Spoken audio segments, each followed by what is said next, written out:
welcome to all the participants for this very, very timely topic. I guess some people see it as a great libertarian triumph that marijuana is being legalized even for recreational use in many states. There's been this long-standing argument that, well, it's safer than alcohol or tobacco, which may have been somewhat true in the past, although I'm not sure about that. But certainly the more potent marijuana that we have these days is a different story. And I'm afraid we're finding out some unintended consequences of this, of which the most serious may be covered by Dr. Berzini tonight. Dr. Berzini got his MD degree from the Uniformed Services University. He did a pediatric residency at the Wright-Patterson Air Force Base and Wright State University in Dayton, a perinatal fellowship at Washington University in St. Louis. He served in the Air Force and practiced medicine in many countries, including Germany, Japan, Saudi Arabia, and Afghanistan, and has led humanitarian missions to Haiti, Oman, and Indonesia. He retired from the U.S. Air Force as a colonel in 2015. He earned an MBA and is a certified physician executive. He served as the executive director for a private practice in neonatology and is the medical director and managed care for a Fortune 100 company. Dr. Berzini, welcome, and thank you so much for being with us. Thank you, Dr. Owen. Thank you for having me, and thank you for attending. Marijuana, not for babies, pregnancy, or legalization. But the really big question I want you to answer or be able to answer in this talk is marijuana safe to use during pregnancy? Now, when you talk about marijuana, most people think of it as great movie, liked it a lot.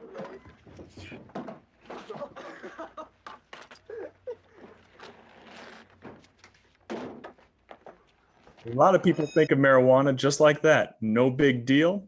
Something kids do in a VW van. But the reality is, it is very prevalent. If you look at it overall, it's about 16%. But in that critical age group, 18 to 25, over a third are using marijuana. And when it comes to pregnancy, the rate may be 4.9% in that 15 to 44-year-old group, going as high as 8.5% in the younger group, and a little bit less as you get a little bit older. Marijuana is the most widely used illegal drug during pregnancy. With 4 million babies born each year in the US, at 4.9%, that equates to about 200,000 babies per year across the United States. Taking the great state of Missouri as an example, in which we have 74,000 babies born every year, it's about 3,600 babies that are going to be affected by marijuana. Now, when it comes to the use of marijuana in pregnancy and breastfeeding, you ask the American College of Pediatricians, the American Academy of Pediatrics, the American College of Obstetricians and Gynecologists, and they universally say the magic 2-letter word that every toddler knows is no. It is not to be used for nausea. It's not to be used for anxiety. And in fact, can cause hyperemesis, can cause psychoses, and can cause paranoia. In fact, if you go into a dispensary, they actually will sell brands of marijuana that will have low paranoia inducing varieties. So it is well known out there that it can make things much worse for you. But the branding sets the narrative. As Joseph Goebbels, Hitler's master of propaganda, famously said, it is not impossible to prove, with sufficient repetition and psychological understanding of the people, that a square is in fact a circle. They are mere words, and words can be molded until they clothe ideas in disguise. So when it comes to medicinal marijuana, as Shakespeare's Juliet pondered, what's in a name? That which we call a rose by any other name would still smell as sweet. And so medicinal sounds so much, and recreational sounds so much better than street marijuana. Medicinal marijuana sounds so much better than weed, grass, reefer, pot, dope, ganja, blunt, skunk, Mary Jane. And one wants to have relaxation and recreation as opposed to getting wasted or being stoned. And we buy, not from a street pharmacist, but we obtain it at a dispensary, again, giving that connotation of a pharmacy of health, of wellness. So branding, very, very important. The reality is much different. It is actually, marijuana is more toxic than cigarettes. The way one smokes a cigarette is you puff, but when you smoke marijuana, you inhale and hold. And so you're exposed to more toxins, tar, and carcinogens. The carbon monoxide level of holding is much higher, about 5 times more than cigarettes. Again, this oxygen is going to deprive the baby of carbon monoxide is going to deprive the baby of oxygen. And it is often contaminated with other substances, other illegal drugs like heroin, methamphetamine, fentanyl, very cheap and very popular to spike your marijuana with. Chemicals, laundry detergent, embalming fluid. The FDA inspects cigarettes, but it doesn't inspect marijuana. So there's more rat hairs and cockroach parts in marijuana processes. Marijuana is not just like alcohol. I'm only going to go back to pharmacology school for just a little bit. As we all remember, alcohol is zero order kinetics in the liver. And we all know about 1 drink per 1 hour. It's completely eliminated by zero order kinetics. Whereas marijuana, first order, it has a 67-day half-life. Let me repeat, 67 days. So you smoke a joint, it's not gone in an hour. 2 months, 4 months, 8 months later, till you get to 3 to 5 half-lives, it's still going to be present in your system. It is not like alcohol. So kind of begs the question, if it's not like alcohol and doesn't go away in 1 hour completely, when can I drive, work, or carry a handgun after smoking marijuana? Is it the same as just like drinking a beer? Keep in mind, these mass shooters, when they do tox screens on them, one of the drugs in which they find very commonly is marijuana. Again, that link between psychoses, anxiety, paranoia. Very, very common. Unfortunately, mass shooters tend to have marijuana in their system. And today's marijuana, as Dr. Orion alluded to, much different than it was way back when. It's 8 times more powerful, with instead of just 3% tetrahydrocannabinol, it's up to 25% tetrahydrocannabinol, THC. With a half-life of 67 days, it's going to be in your body up to 3 months. So, if you're a mom and you're using marijuana and you find out you're pregnant and you stop that day, your baby still will be exposed to marijuana for the next 3 months, all throughout his first trimester. Given that 50% of all pregnancies for the last several decades are unplanned, that's not going to change. Therein lies the risk of today's marijuana with its long half-life. And what is happening to a baby's brain during that first trimester? You can see him grow from that trilaminar plate to a 3-month-old,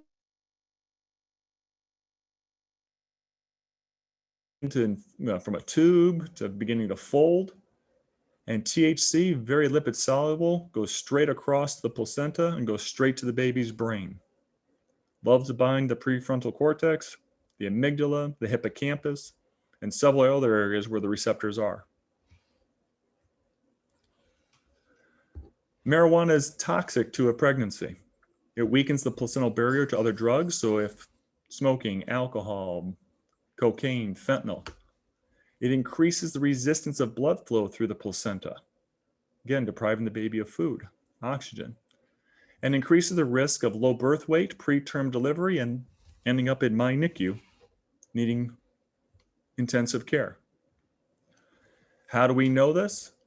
A very good group in 2020 came out and said, okay, we're going to look at all those social factors and say, what effect does marijuana by itself have? And so they controlled, because people would say, oh, maybe it's because the cigarettes mom's smoking. It's not the marijuana. It's the alcohol. It's the benzos. It's the opioids. That's what caused the problems, not the marijuana. Maybe it's based on race, maybe based on insurance, maybe based on age or marital status. And so they matched up 531 women in the non-marijuana exposed and marijuana exposed. And what they found is that very remarkably and significantly, low birth weight increased in the marijuana exposed group. So they were a lot smaller, almost double, 1.82 your odds risk. When you look at the preterm delivery rate, again, 1.79 times more likely. And then ending up in my NICU, 1.43 more times more likely just from marijuana alone. Very, very obvious that babies, pregnancy, all pay the price for being born early due to smoking marijuana. The cognitive effects on the baby. They're fussier and they startle more. Not so bad as the babies withdrawing from opioids, so they don't get quite the media attention that babies withdrawing from opioids get these days. But they also, but they are fussier. They're not as easy to calm. The children have more school problems as it impairs their problem-solving skills, their executive function, their ability to remember, their attention to detail, their attention to problems.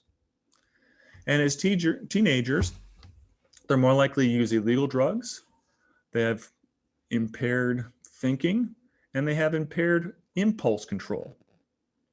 Now, what's going to happen to that teenage boy who's high in testosterone, who can't think, can't do well in school, and acts before he actually thinks about what he's going to do? Is he going to go to this nice ivory tower, go to college? Or is he going to end up here?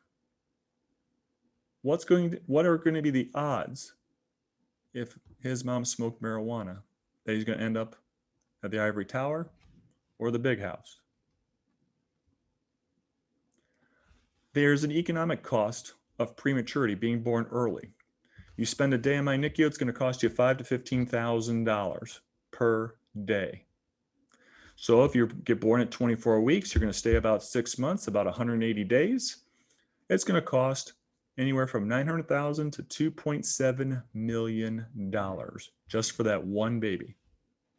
And then there's millions more for all the post-NICU stay, for the skilled nursing, the surgeries, and the special education that comes afterwards. $5,000 to $15,000 a day in my NICU. A term birth is just $2,000.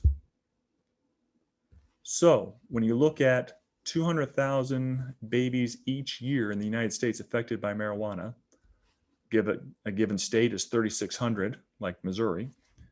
If you just do the math at $5,000 to $15,000 per day, one day in the NICU costs the United States $1 to $3 billion per day. For Missouri, that's $18 to $54 million per NICU day.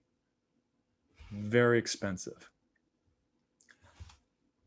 So, the more marijuana is smoked, the more babies affected. Is marijuana going to be the cash cow or the financial doom of the state? Keep in mind, in all 50 states, the number one cost is Medicaid.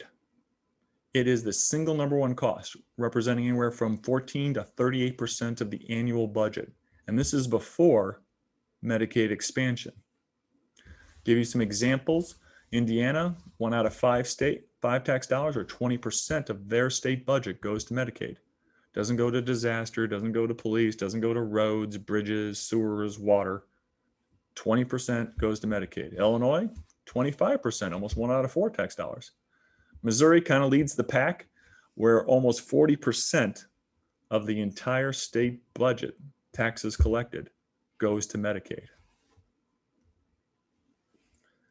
Now, what's the future of Medicare and Medicaid? Well, if you ask the Center for Medicare and Medicaid Services, they predict Medicaid will reach $1.1 trillion by 2027.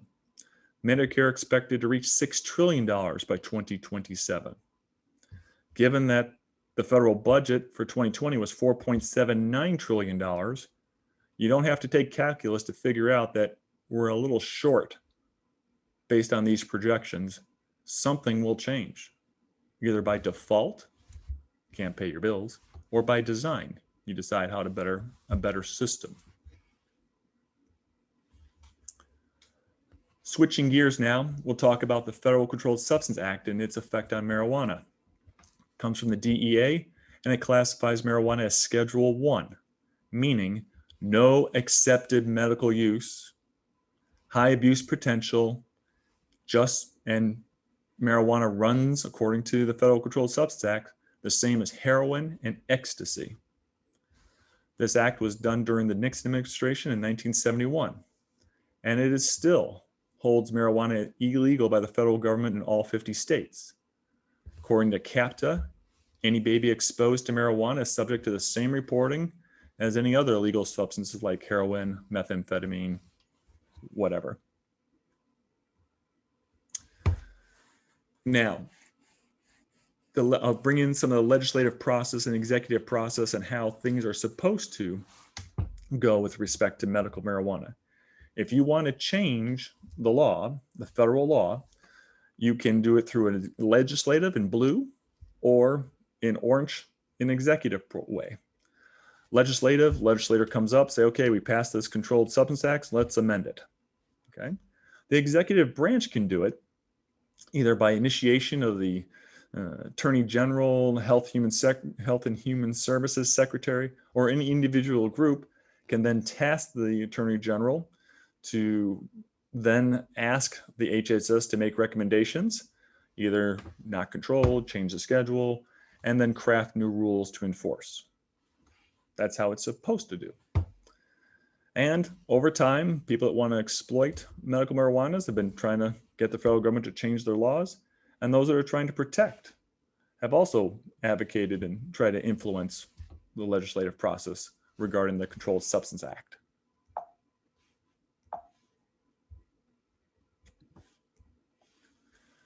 And the proponents of medical marijuana is this creation of an entire new industry of marijuana. You've got those who are seeking to equalize social outcomes through criminal justice reform, use the money for community reinvestment, and generate social opportunities. Unions want it because they think it's a way of increasing membership, and they could provide higher wages and benefits as part of your union membership. And with more members, they have improved leverage and political power. Banks can't hold and lend money to those in the marijuana industry because it might be money laundering. It's still illegal. And so they don't want to avoid criminal penalties, and they want access to capital in order to lend, and they want to make money by lending. From an employment standpoint, Native American tribes see it as maybe the next casino gambling and a way towards tribal self-sufficiency. And there are those that advocate for the medical benefits of marijuana, treatment for anxiety, for anorexia, and it's not opiates, which can be bad if not used properly. And the dose is titratable by smoking, just like people titrate their nicotine level by the number of cigarettes and how many times they puff. They can also titrate your pain relief by just smoking marijuana using a roach clip. Those that advocate against creating the marijuana industry also look at the social costs of marijuana. Who smokes cigarettes? Who has higher problems with alcoholism? The lower socioeconomic. Same is true for marijuana. So do we want to add another problem to society? Cost. Well, as Colorado has found out, there's higher vandalism, higher truancy, higher property theft, more auto accidents. Well, that means you're going to have to raise your insurance rates for your auto, housing, property, all that stuff. What about the emergency departments when you eat one too many gummies and you show up psychotic or throwing up uncontrollably? That strains your emergency level. Your educational services get strained as well with all the individual education plans. With the increase in behavioral problems, crime goes up. And there's increased drug cartel, because who can tell the difference between the legal marijuana and the illegal? Medicinal, recreational, and street are all the same. So you can have a thin veneer of legality to hire a lot of illegality. And then there's the medical harm of marijuana, from addiction, hospitalization, and overdoses, and idiosyncratic reactions to it. So you have a lot of groups from advocacy, medical organizations, police, even the pharmaceutical company. They've already built their own pill form of marijuana. You don't have to eat gummy bears. Okay, you don't have to eat marijuana brownies. Okay, and marijuana legalizing has no benefit to the pharmaceutical industry. School, they don't want to put school-age kids at risk for marijuana, and insurance people don't like it because it costs more and raises rates.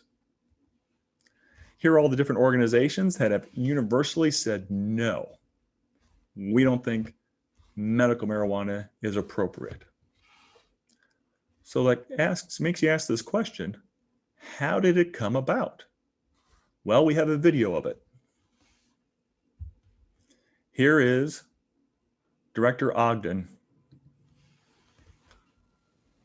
So let it be written. So let it be done. And that's exactly what he did. President Obama's Deputy Attorney General, David Ogden, in 2009, created the Ogden Rule. He shifted federal enforcement priorities away from marijuana. He refused, essentially, to faithfully execute and enforce the law. States could legalize it if state laws were unambiguous and complied with. So let it be written. So let it be done. Which is exactly what Colorado did in 2010. Just created laws de novo, and all the other states have copied Colorado's laws. It is now legal for medicinal purposes in 36 states and recreational in 16 states. All because of Ogden just deciding not to enforce the rule of law. But it is still illegal under federal law. And Missouri provides a way in which states, the pathway of state legalization.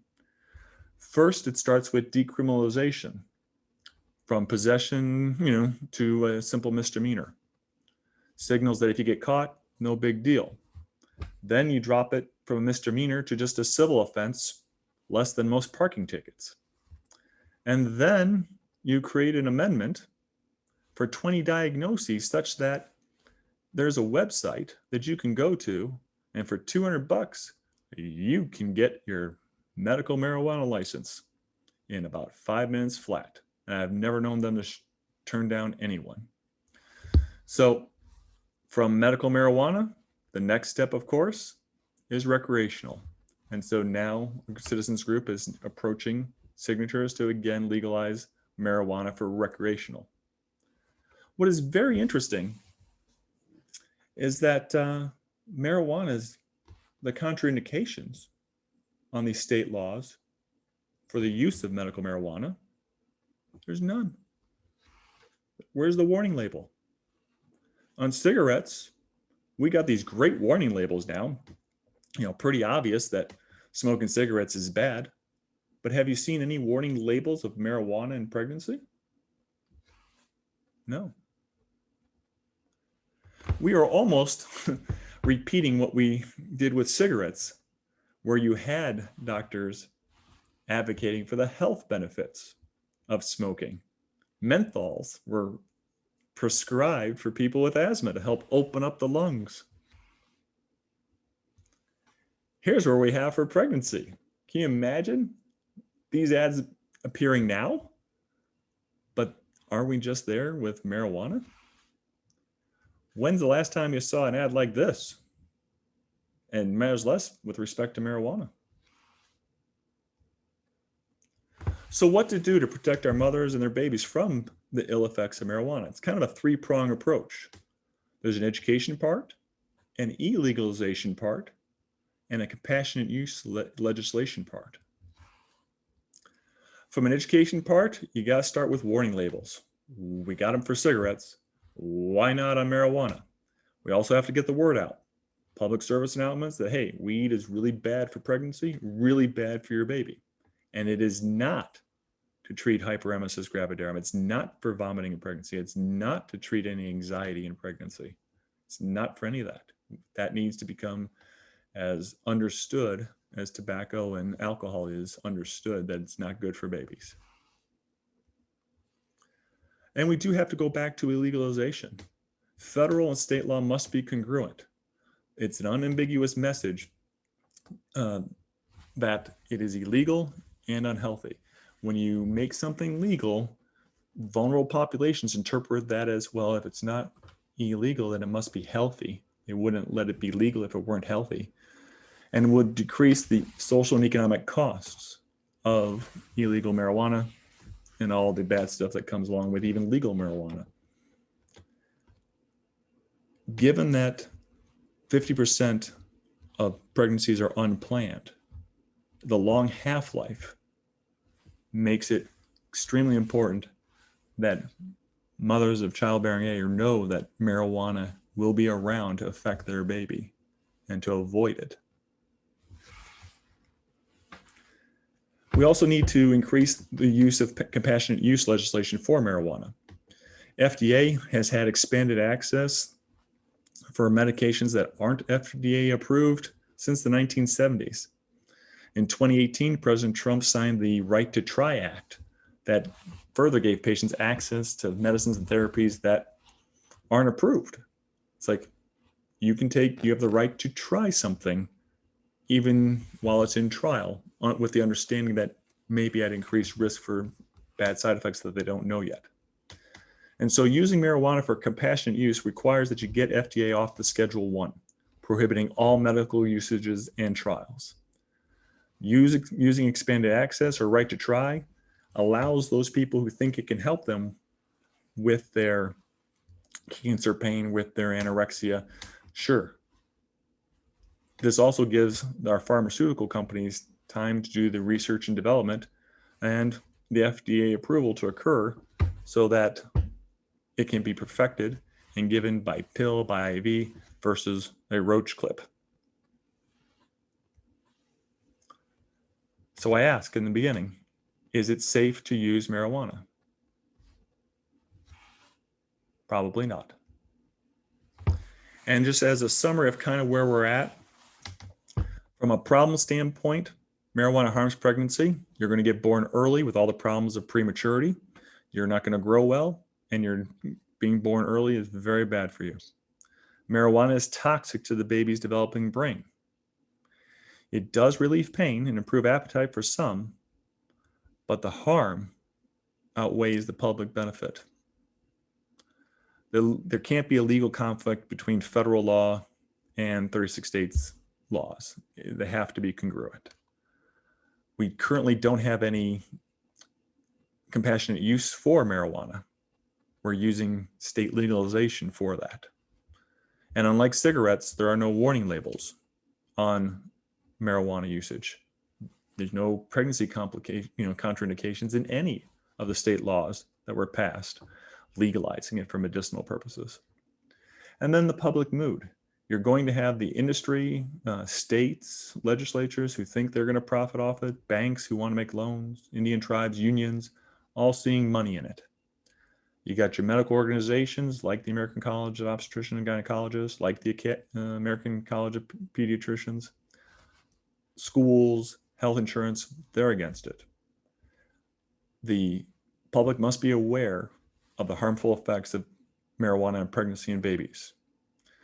The companies already have a drug out there, dronabinol. Maybe with more research, we'll have some better drugs out there. And based on half-life, it is not like alcohol. It's in the body for months, not hours. Some solutions: education, public service announcements, warning labels, illegalization, breaking that link, that branding that marijuana is like alcohol, like cigarettes. It isn't. And then eliminate state legalization so as to prevent the harmful effects, but do allow, until the research is there, compassionate use. right to try, so that people with cancer can get access to something that may be beneficial to them, with the understanding that there are harmful effects to it as well. And so getting marijuana off the DEA Schedule 1, extremely important to do. Here are the references that I used. And if you have any questions, I'd be happy to take them. Thank you so much, Dr. Brazzini. Really appreciate the information you shared and put together here for us tonight. And we will go ahead and go into Q&A here. So if you'd like to ask a question verbally, please click the raise hand button and we'll unmute you. Otherwise, type it in the Q&A box. I see a question there already. Oh, someone's asking you to put the reference slide back up, Dr. Brazzini. Could you put that? There we go. All right. And anyway, all right, raise your hand if you want to ask a question verbally, type it in the Q&A box. Otherwise, all right, one of the first question that's in the Q&A box here is, what about secondhand marijuana smoke's effect on pregnant women and children in the same room as someone smoking? Any thoughts on that? Yeah, I think the first video where you saw Spicoli spilling out of the VW, definitely secondhand smoke, if you're in there, causing problems. And just like tobacco smoke, secondhand can raise your nicotine levels. Same thing with marijuana. And in the emergency department, I have taken care of kids and babies who definitely could not smoke marijuana, but did test positive for it when we're brought in for breathing problems. So because of the high use of the family members around them. And the issue of marijuana in pregnancy is something I'm intimately familiar with, because 20 to 80% of the babies I take care of in the NICU, when I go, 20 to 80% of them, their moms test positive for marijuana. So it's pretty darn obvious that marijuana has an effect. And unfortunately, you end up seeing me in the NICU with a small baby. And the weight is extremely important, because for every 100 grams that you're down, it takes about 7 to 10 days for me to put 100 grams on you in the NICU. So at $10,000 a day, $70,000 to $100,000 for every 100 grams that you're less as a result of marijuana. So it's very, very common. I see it all the time. And the negative effects of it are just awful. To be born in my NICU, still not as good as staying in mommy's womb. Okay. All right. Thank you for that answer there. So, all right, there are a couple people pushing back a little bit in the chat room. And one person's asking, if 30% of the population uses marijuana, why aren't 30% of the births in the NICU? Although you just shared some interesting data that many of the patients in the NICU are the moms have smoked marijuana or using marijuana. So yeah, that's a very good point. I kind of liken it to smoking marijuana as kind of like running a red light. We've all done it, and we've not gotten into an accident. It still doesn't mean that you can still run the red lights. Okay. Yes, there are moms that have smoked everything under the sun, done every drug, and the baby gets born at term. And there's those moms that do everything right, take every prenatal vitamin, and the baby gets born early. That is true. That does happen. But as they say in the Hunger Games, the odds are in your favor if your pregnancy is not complicated by marijuana. So the at-risk population is much higher. And the end result is you are having babies that are going to be more likely to be born early, born small.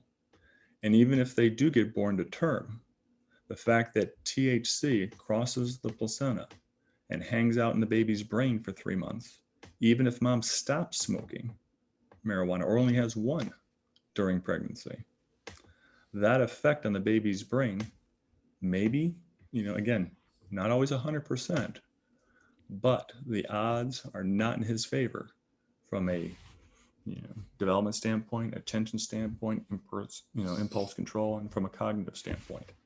So you're right. It's not 100% that you smoke this, bad thing's going to happen. You run a red light, you're going to get into a car accident. But the odds are definitely in your favor of having a term baby. If you do not smoke marijuana, the odds of you not getting into a car accident infinitely improve if you stop at red lights. All right. Thank you. All right. The question about, I wonder if you have any feedback on this, male sperm. Is that an issue? If I guess the dad is smoking marijuana or using marijuana. Any thoughts on that? Well, there's always a secondhand component to it. Yeah, I don't. Okay, but that's an interesting question. Yeah, very interesting question. All right. Okay. Yep. All right. Someone's bringing up the point here that, excellent. She says excellent lecture, and noting that fentanyl is in many street drugs too. So maybe you're not just getting marijuana, you're getting something else. Mm-hmm. Right, and that's a great question, because a lot of those that use marijuana, they don't just use marijuana. They also are on cigarettes, alcohol. Fentanyl is very popular. Methamphetamine, very popular. And so there's always that combination. So 5-10 years ago, we're like, is it marijuana or is it these other things, other social determinants of care causing trouble? But in 2020, when that research came out, and they did a very good job of isolating just the marijuana effect, and just the marijuana effect alone, almost 1.5 times more likely to end up in my NICU, almost double that you're going to be born early, double that you're going to be born small. And that was very good. They did a very good job isolating out just the marijuana effect. And with that, and knowing that 5 times the amount of carbon monoxide, that there are more toxins that are in the smoke of marijuana than is in cigarettes. Those are all very plausible physiological effects that we now know, and got some good data behind it. And it's not just marijuana. It's the impact on the baby, the impact on pregnancy, just not good. And unfortunately, why don't we have smoking, the same labels we have on tobacco as we do on marijuana for pregnancy? Why, when they passed medicinal marijuana, did they not include, hey, contraindicated in pregnancy? Would have been a very easy thing for them to do. And it kind of makes sense. If you know if tobacco, smoking cigarettes is bad in pregnancy, doesn't take too much rocket science for a politician to also come to the conclusion that smoking marijuana may not be good during pregnancy. All right, thank you. Yeah, and everyone, please don't be shy about raising your hand if you'd like to make a comment. We'll get you on here so you can say what you'd like to say. And I know there are some more comments coming in the chat room. One person makes the point that, the dose makes the poison, and would be interested in seeing a dose response curve. And I guess, well, one thing that comes to my mind is, a lot of times I don't know that the doses are known when someone's using. They don't know. It's a black box in some ways. But any comments on the dose response curve? Yes. So great point. You're right. Paracelsus would be very impressed that all things are a poison. What matters is the dose. Keep in mind the half-life of marijuana is 67 days. So the dose is around for an awfully long time, swimming on that baby's brain. Okay. And so that's very, very important. With alcohol, 1 drink, 1 hour. So again, if you're going to drive, if my half-life is 67 days, when is it safe for me to drive? When is it safe for me to go back to work and practice medicine? When is it safe for me to operate dangerous machinery? When is it safe for me to carry a handgun? Okay.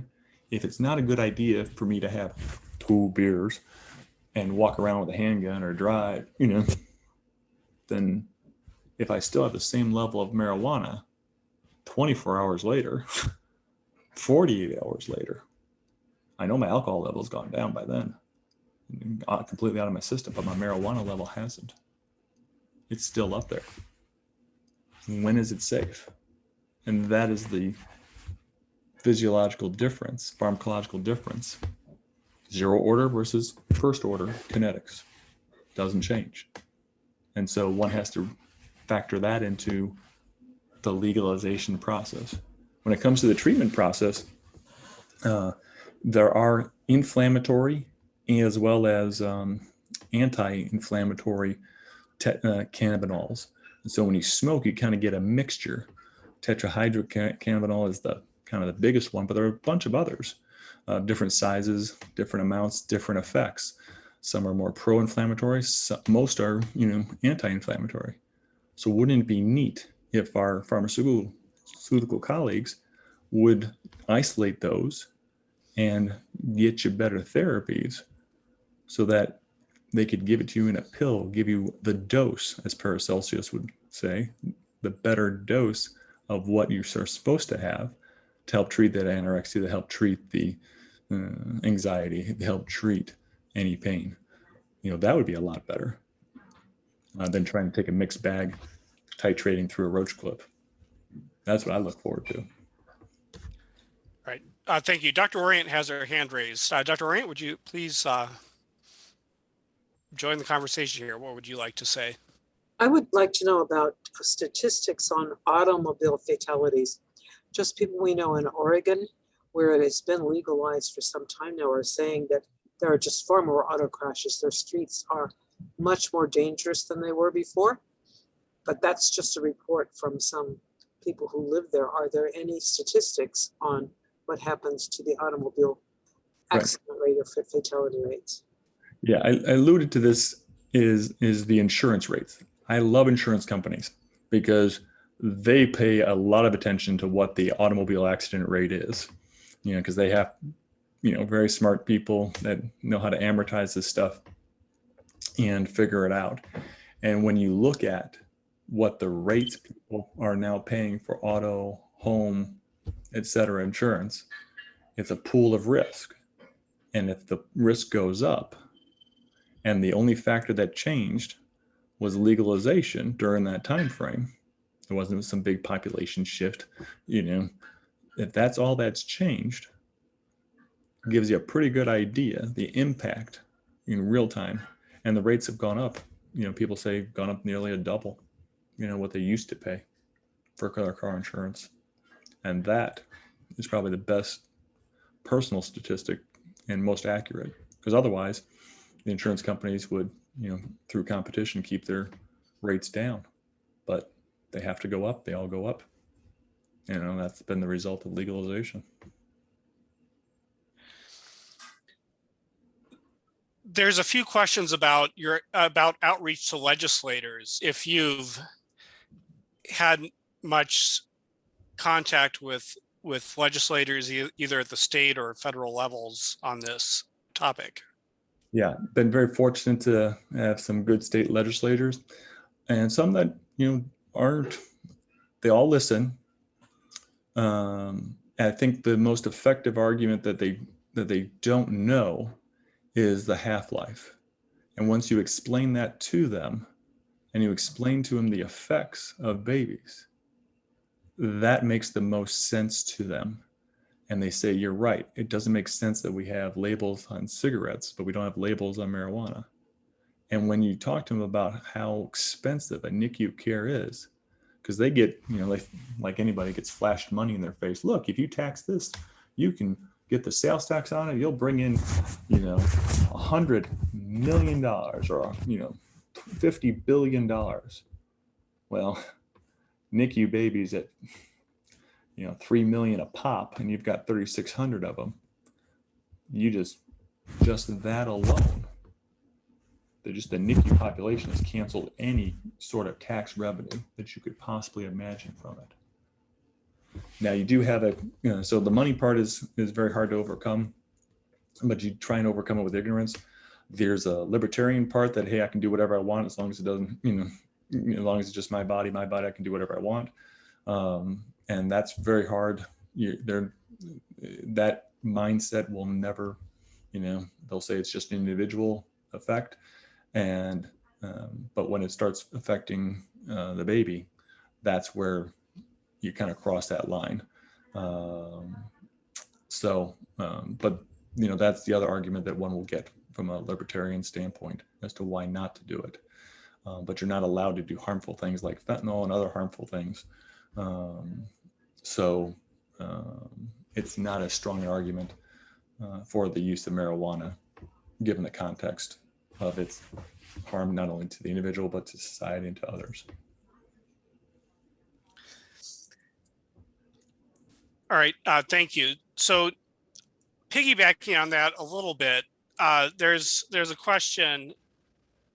Even though the half-life of alcohol is measured in hours versus the half-life of marijuana measured as 67 days, isn't the damage to the fetus much worse under alcohol versus marijuana? Good question. It depends on how mom's liver processes it. There are some that are fast acetylators, some are slow, and depending on how they eliminate alcohol, some moms can drink a heck of a lot and not affect their baby. Others, very little and will affect their baby. So again, it's one of those things where it's not a 2 + 2 = 4. It's lots of other factors. There's some resiliency built into the pregnancy, resiliency built into the baby. But generally, it's not good to have alcohol or marijuana on board. And comparing the two, we're never going to take like lab rats, X number of babies and see how, and do a dose trial like we do with mice. Not going to happen. But there is enough literature out there that says that marijuana, and it's a lot more subtle than alcohol. You'll get the facies, you'll get the, they'll have the syndrome, fetal alcohol syndrome. And so that's more obvious. A baby that has impulse control, has cognitive problems, has attention disorder, that can't do well in school, that can't think before he acts. The treatment, he ends up in prison. Okay? Versus, and no one blames it on the marijuana that he was exposed to as a baby, but that is a contributing factor amongst all the other things too. So again, there's always that environment and genetic innate ability, and those all play out, genetic as well as the environment, they all play out together. So it's complicated. Not going to get a if this then that, but their odds are not good for you. If mother takes marijuana, mother takes alcohol, or the other stuff. So. Okay, right. It's not either or, it's neither. Maybe don't do either. Yeah. If you're pregnant. Yeah, and it's unfortunate because you see it every day in the NICU, and you're like, please, yeah. You look at the poor baby, and he's suffering from withdrawal. He's suffering from prematurity, and that maybe these things that could have been prevented would have stopped this from happening. And it's tough conversations you have to have at 2 o'clock in the morning when a baby is born at 24 weeks. And I would love for the day when that, I don't have to have that tough conversation, that all babies get born healthy, wealthy, pink, fat, and crying at 40 weeks. Be more than happy. That'd be great. But sometimes they're born small. So. One of our attendees is a psychiatrist and notes in the chat room. As a psychiatrist, I'm seeing a whole new class of substance-induced psychotic-induced disorder and presenting like schizophrenia or bipolar. Haven't seen this before to this degree. I don't know, doctor, if you want to hop on here and expand on that, the person who made that comment, but I don't know if you have any feedback, Dr. Brazzini, to that. Yeah, it's interesting. My psych rotation, we had my psychiatrist specialized in paranoid paranoid schizophrenics. And he said all of them had a history of marijuana. Doesn't mean that all marijuana users become paranoid schizophrenics, but all the ones that he was taking care of had a history.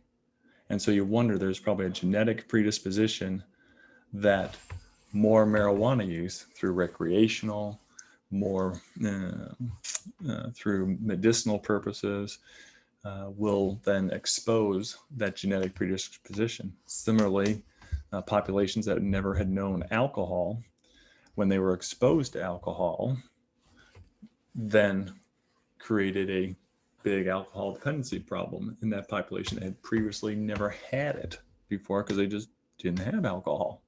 It was just a genetic predisposition that never got acted on because there wasn't any alcohol. But then when they got introduced to it, bam, a whole bunch of problems. So I'd love to hear what the psychiatrist has to say about exposing the brain to a drug that has, psychoses as one of its side effects. All right, thank you. Yeah, doctor, if you want to raise your hand, we'll bring you on if you wanted to, elaborate. But in the meantime, there's a question, another good question in the Q&A box here, one that I've wondered about too. People are now using cannabinoids orally and topically for a variety of purposes. How harmful is this compared with smoking marijuana? So the smoking of marijuana gets you all the negative effects from the toxins, tar, and like cigarettes, but worse, and carbon monoxide. When you eat them, it's very easy to overdose and get too much, and then get your psychotic break, then get your hyperemesis, and end up in ER, for that, or getting injured as a result of it. And the dose is not known, it's not standardized, it's not regular. Like I said, marijuana is complicated. You got cannabinols, you've got tetrahydrocannabinol, you've got a bunch of various compounds. Some are anti-inflammatory, some are inflammatory, some are more hallucinogenic. And it's all mixed in with the same plant that gets put in the brownie, that gets put in the gummy, that you smoke. And so you're kind of getting exposed to all that. It would be awfully nice if we could separate out and then give, if you do have pain or anorexia or anxiety, and use the specific one, not kind of a scatter shot, that would be much better to treat a particular illness versus taking a brownie. Right. Yeah, I've noticed here recently in Arizona, I can go down to the corner convenience store and they have lotions that I can buy and things like that are, not even in a dispensary. They're, apparently anyone can buy them at the local Circle K or 7-Eleven, at least here in Arizona. Yeah, the CBD oils, again, there are some papers out there, I would love for a pharmaceutical company to, versus somebody in industry saying, I'm going to do a study, it's going to give me the result I want, and then I'm going to, produce it. I would like other people to check it out. But I do think from looking at some of the research on it, that there are some compounds from the marijuana plant that are helpful. And as I tell my colleagues, why don't we treat marijuana like we do all the other plant-derived, potential medicines, from digoxin and foxglove to aspirin and the tree bark, why don't we treat them like that? We isolate what is in there, we study it, we check it, we run trials, we find out the side effects, and we get a dose, a treatment regimen and warnings, and voila. Why don't we do that? Why is marijuana so different than any other plant-derived substance? I don't think it should be. Yeah. So I think, this is the topic more people seem to be interested in, CBD. I mean, what is it? How is it different than marijuana? And are the risks different for pregnant people or other people? And maybe we just don't, there's not enough data on that. Maybe that's just not known. Right. And again, you have to be able to study it. So CBD is mixed into, comes from the marijuana plant. It's just another compound that's in that leaf. And so it's got hundreds of compounds in there. The predominant one that gives you that high effect is THC, tetrahydrocannabinol. And so that's the one that's increased from 3% to 25% because people like, they want to give you more of that feel. Okay. So that's what's increasing. The anti-inflammatory effects, the good cannabinoids, if it could be said that way, the anti-inflammatory ones, those are decreasing in today's plant because they're concentrating on those plants that give you the best high. And so the older plants have more of the anti-inflammatory, less of the hallucinogen. The newer ones have more of the hallucinogen and less of the anti-inflammatory, but it's mixed in there. And I think, again, needs to be studied. I think they will come up to a conclusion that, yeah, it is helpful. And there already, is a THC alternative, dronabinol, that if you really wanted to, you can get that prescribed to you. You don't have to take brownies. Okay. All right. Thank you. Yeah. So in the chat room, we're getting, if someone's saying time is up, can you tell us how to get CMU? Actually, we're scheduled till 7, but I will put that in the chat room here in a second. So you can, if you want to go there, you can. Mm-hmm. Or 7, actually 10 o'clock Eastern. It's 7 o'clock here in Arizona. So we have a little while left. Yeah, someone's raising the point about, and this may be a little bit outside the scope of this lecture, but how employers handle this. Employer drug testing probably won't detect alcohol the next day. THC lasts longer. Should these positive test results result in denial of employment? Yeah, I don't know how employers are handling that now in states where recreational marijuana maybe, or medicinal marijuana is legal. I'm not sure how employers are handling that. Do you have any sense of how employers are handling that, Dr. Brazzini? No, it's, medicinal marijuana is relatively new, but let's say you're an employer and you work in a warehouse and people are, driving pitchforks and, equipment and whatnot. Do you want your employees to be working on, let's say, 2 beers? No. Okay. So you're going to have liability. You're going to have slips and falls. You're going to have accidents. People on alcohol, people on marijuana, might be more accident prone than they otherwise would be. So if you are the employer and you're responsible, will you more likely or less likely, you're a private group. And if you're testing for marijuana, that means if it's positive, you're going to do something about it. If it's negative, you're going to, it's going to be different depending whether you test positive or negative, your response to it. Otherwise, if it's the same response, we're going to hire you no matter what, then you won't get the test. So I think employers probably will, unless you have a medical reason, will be less tolerant of it, just from a liability standpoint. But I don't have any experience with that.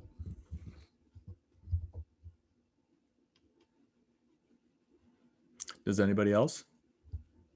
And they, I know we get drug tested by our employers all the time. Oh, yeah.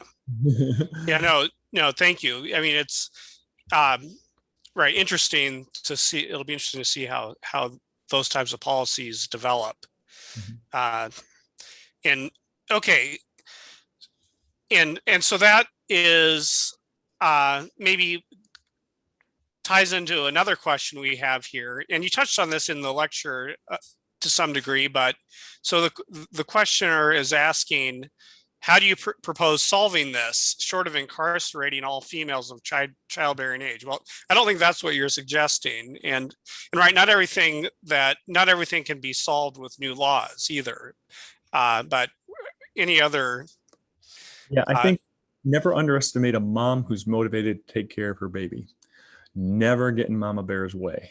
Okay. She will cross mountains, she will swim streams, and she will, stare down a pack of, elephants that even dare try to get in her way to help her baby. Okay. So I think education is probably the most important thing, and let them know that, hey, this really will affect your baby, really will affect your pregnancy. And you don't want to end up in my NICU. You really want to have a pink, fat, crying, baby, born at term and go home in a couple of days. And so I think that would be the most important thing that I would do with pregnant ladies. Because when you ask them, they've got some midwives out there saying that it's okay to do it. They actually prescribe the marijuana to take during pregnancy to help with their anxiety or help with their nausea. And they say it's just marijuana, and they don't even know it's bad for them. And so we are really at that 1940s level with doctors prescribing menthols to asthmatics. That's where we're at. And we need to get to the point where people do know that smoking is bad in pregnancy.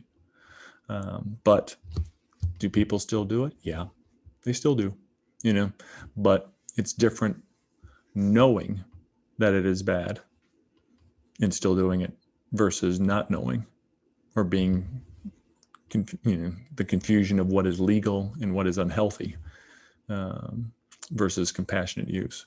So, hopefully that answered the question. Yeah.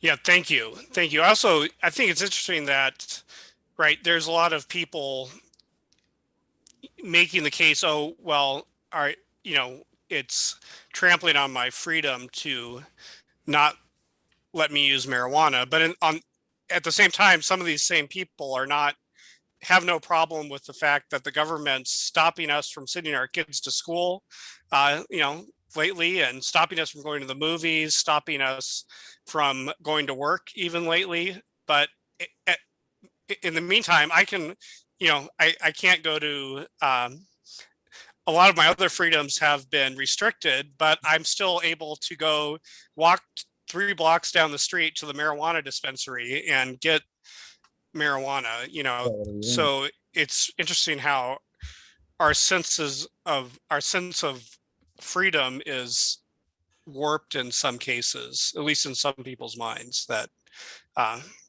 they have no problem restricting your ability to do every other common activities in society, but don't stop them from going to get their marijuana.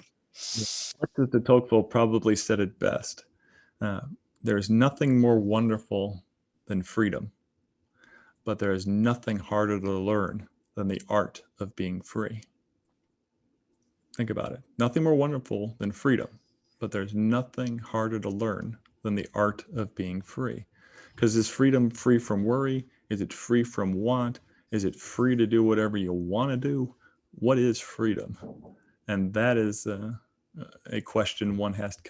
Am I free to do whatever I want? Is that what freedom? Is that what the definition of freedom is? Is it the freedom to do what I should do? What is freedom? And if you define it, depending on how you define that, influences your world outview. And marijuana would just be one of those things. If it's free to do whatever I want to do, okay, then yeah, you're free to self-harm. You're free to, take marijuana. Absolutely. Based on that definition of freedom. So very, very philosophical question, but there's nothing more wonderful than freedom. Everyone agrees on that. And there's nothing harder to learn than the art of being free. And Alexis de Tocqueville said it best. All right, thank you. Yep. So, all right, we have just a little time left, and we'll, as long as we have a few more questions, we'll use up that time. And there are some comments in the chat room thanking you for your talk. Appreciate it. A lot of good information. There's also a little more pushback about whether some of these moms are educable. Can they be educated? Do they want to be educated? Is it possible to educate them? Right. Yeah, Yeah, that we are. I think my wife has the same complaint about me. Am I educatable? But I, I never give up hope on anyone, because um, who am I to know where someone is in their current life, and having been in good places and bad places, in different times in my life. I'm glad people did not give up on me when I was in a bad place and not making necessarily the best decisions for myself. So with that limited amount of history, I try and apply that to others. And I think with love and compassion, you can overcome anything. There's nothing that faith, hope, and love can't overcome. So there are some moms that no matter what you do, how well they understand the issue, they're going to smoke the marijuana because they want to. And that's the plain Jane fact of it. Okay. You've tried. Okay. But there are many others that can be swayed to say, you know what, that makes a lot of sense that, I want to have a healthy baby. And I saw my other friend have a baby, and being in the NICU is a bad thing. He's can't run. He can't, he's got problems with his eyes. He's got problems with his breathing. I don't want that for my baby. Oh, marijuana could cause that? That is the person that you want to influence or have a chance to influence. But you don't know that going in. There's plenty of stories in your life, other people's lives, and family members where the person you never thought would turn it around turns it around. And certainly giving them a chance and treating them, with love and compassion is the most likely way to do it. But then you're right. You got to be realistic. Not every people still drink during pregnancy. People still smoke cigarettes during pregnancy, and they're still going to use marijuana or other drugs during pregnancy. That's going to happen. You're not going to get to zero, but I think by being consistent with your legal system, so that sends a clear message that, hey, it is illegal, but you can have compassionate use. So it sends a clear message that people that equate legal with healthy or okay to use don't get that false message. And I think that is extremely important. And those are the people that I would try and influence, because I would love not to have 20 to 80% of the babies I see in the NICU. Mom has a history of marijuana. See that all the time. thank you. Thank you. Yeah, there's another comment in the Q&A. Freedom means you can make all the wrong decisions without a neighbor's interference. Well, I mean, I would perhaps, but that doesn't mean the neighbor, I would push back a little bit. The neighbor could maybe still try to help their neighbor who they see making a wrong decision, and maybe that's what a good neighbor might try to do. Right. It is, freedom is a very tough thing to define. And there is a certain amount of freedom or personal space that you have that you can do whatever you want within that space.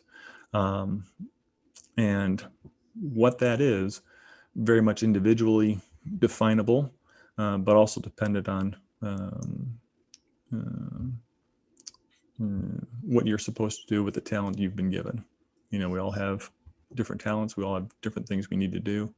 And we're supposed to, figure that out. We've been given the freedom to make those choices with our lives. And some choices we make are very good.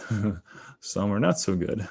Good news is you're still alive. You still have a chance to, figure out what you are supposed to do.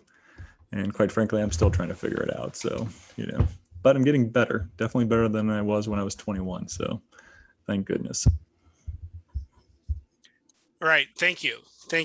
Yeah, I would say, and if I'm the neighbor, I have the freedom to try to, talk to you and educate you and point you in the right direction. Absolutely. Yeah, no man is an island. Yeah. And yeah, I agree. Okay. switching gears from philosophical back to a more scientific gear here, risk of miscarriage and spontaneous abortion. Maybe you touched on that earlier, but is there any correlation? Yeah, if you damage the placenta, weaken the barrier, compromise blood flow, you are going to have babies that are going to miscarry, get born early, go into preterm labor early. Baby dies in utero. Those things do happen. It's hard to quantify it. That's why I love that study that was done in 2020, because they did their best to try and make it as equal as possible between those, and just have the one with marijuana, without marijuana be the one variable that differed between the two groups. Invariably, there's always a mixture of things, with marijuana just adding a little bit more badness to the pile. So there could be poor prenatal care, there could be poor nutrition, there could be some hypertension, some obesity and diabetes, on top of things. And so which caused the miscarriage, kind of a combination of everything. Right. So that's that ties in to some extent to another question here. People who use marijuana tend to also use a wide variety of other harmful substances, nicotine, alcohol, legal and illegal drugs. And so the questioner is asking if the data you presented is specific to only marijuana versus non-marijuana use. Well, it may be difficult to untangle all that, and maybe it's not possible to untangle that necessarily. Yeah. Remember I said 28% of my moms that I see in the NICUs are positive for marijuana. Invariably, there's always something else. Cigarettes is most common. Okay. You got about, that's kind of 80% will smoke cigarettes and smoke marijuana. And then another 10 or 15% will have some alcohol mixed in. Methamphetamine is very popular with marijuana use. So I see that a lot. And so, yeah, why is this baby being born early? Gosh, no prenatal care. The scenario is like that. It reads the same, 18 to 21-year-old mom, no prenatal care, limited prenatal care, shows up with high blood pressure, bulging bag, of membranes, and delivers, at 2:00 in the morning. That is a standard presentation I get when I go to the NICU. It doesn't change. And so you're right. Marijuana is not just an isolated effect. I pick on it particularly given its popularity because it is the most prevalent one, more popular than all of them. So as Willie Sutton famously said, why do you rob banks? Because that's where the money is. And I think if you can start with marijuana, which has a very high positive rate, that if you can change that attitude, then you're going to get the biggest bang for your buck in terms of, well, if marijuana is bad, then the fentanyl is bad, then this is bad. And so maybe I shouldn't do any of that. If I'm able to stop this, then I should be able to also stop the others and kind of get a domino effect from picking on this. And I see marijuana, given its prevalency and its acceptance, much higher than opioids. So if we can work towards getting marijuana less accepted, then hopefully we can have less of an impact on those that are susceptible to the use of marijuana. All right, thank you. And yeah, thanks everybody for all the great questions and discussion. Really, really good discussion here. And it looks like we've gotten through most of the questions here. And so we'll wrap up here shortly. I'll maybe one last call for questions. We'll tick through a couple of the last ones here. One is, are there cognitive studies of baby boomers with long-term marijuana use? You have any data on that at the top of your head there? No, that end of the spectrum, I am not too familiar with. I okay. The younger ones in diapers, not the older ones. And someone's curious about what percentage of babies in the NICU have unmarried parents. Oh, that's 99%. Very few are married, and that is part of a social determinant of care. That's why the group picked marital status as part, because if your home life is not very stable, and you have various boyfriends coming in and out doing what they do, then that's not a good situation either. So marital status, unfortunately, while I do see occasionally a married couple, they'll be like maybe 1 or 2 out of 20. So maybe 5%, tops 10%. Most are unmarried. All right. Thank you. And so I think we'll go ahead and wrap up. Thank you for spending so much time with us tonight, Dr. Brazzini. Thanks to all of our participants for spending the evening with us and for the great discussion.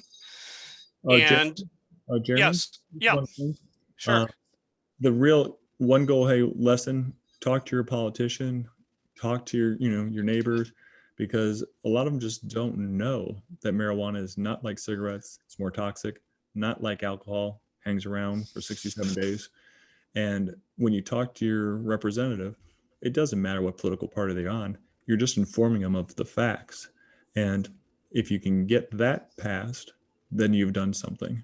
And while I have gotten more positive feedback with some representatives than others, all of them have always thanked me, and they all have come away learning that this is an issue and marijuana may be more costly than they had previously realized. So you got to start somewhere.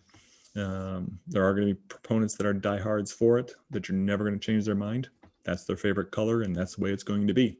But at least they can understand why you may not like their favorite color, and that's important. So don't give up, and don't depend on what the politician's party is. They're your politician. They work for you. Give them a call. Let them know. And you can share this presentation with them. We will be posting it after, we'll be posting it and sharing a link a little bit later this evening. Right, and I'd be happy if you just contact me. I'd be more than happy to talk with you offline in the future, because this is definitely something that's affecting all NICU babies. And so, my goal as a neonatologist is to put myself out of a job. And if your moms use marijuana, I'll be a very happy neonatologist. All right. Thanks for closing with that point there. So I'm just going to share a couple quick slides here on how to get your CME credit, okay? So just bear with me while I start my screen sharing. And here we go. Let's see, can you see my screen, Dr. Brazzini, or my slides here, the APS logo? Yep, I can see them. All right, very good. All right, so I need to show everybody this slide from our CME co-sponsors with some information we're required to tell you about tonight. Our speaker had no financial disclosures, and M&I, as I mentioned earlier, M&I Great Lakes Echo is providing the credit tonight, and we appreciate their help with that. And you're going to get an hour and a half for being with us tonight. And here's what you'll see when you go to the link that I'm going to send you, or if you already clicked the link in the chat room, you'll see a page like this, and you'll need to enter the activity code, which is when you get, you'll see this page here, you'll enter the activity code in the box there, 36DUIT.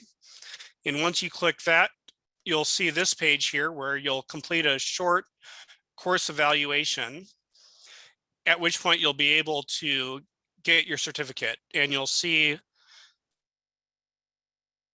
that it looks something like this. And at the top, there'll be an export to PDF, so you can download it, or you can print it. And that's it. So it's pretty straightforward. If you have any questions, just feel free to email me or call me or text me.